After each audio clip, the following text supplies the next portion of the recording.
Good evening, everyone, and thank you for joining us. Tonight, we will be discussing relationships for teens and the gateway to temptation. 2/3 of high school students have admitted to already having an intimate relationship with someone. This is normal behavior for teens. We live in a society that relations before marriage is accepted. There is good news, however. Parents can help discourage these behaviors by instructing and reaching our children. There are different ways to reverse these statistics. Number one, we can discuss our sexual values with our children. What are our sexual values? No sex before marriage. Keeping yourself pure until marriage.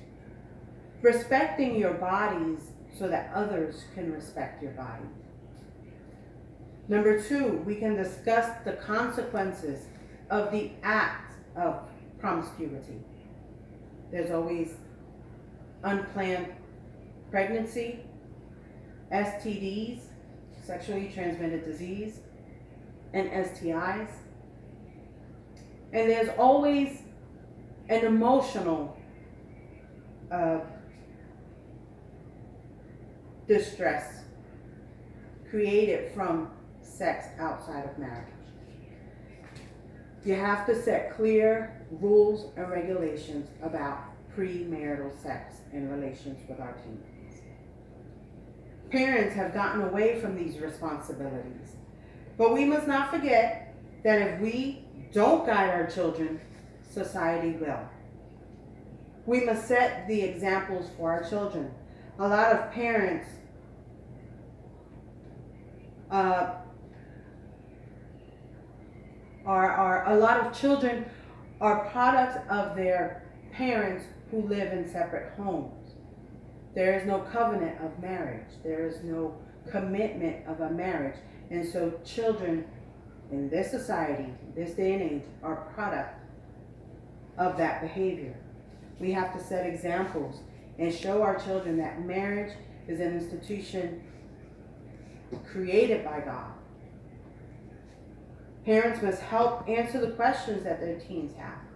If a child comes to you with a question regarding a relationship, don't ignore, don't send them away with a made-up answer. Be honest with your children. Be clear with them.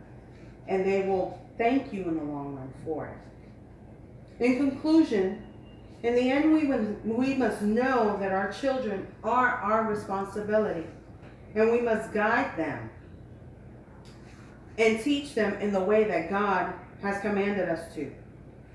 We will be held accountable for the ways we have raised our children, and having a relationship with the opposite sex is inevitable. But we must show them the ways of the world may not be acceptable for the ways of God. Thank you.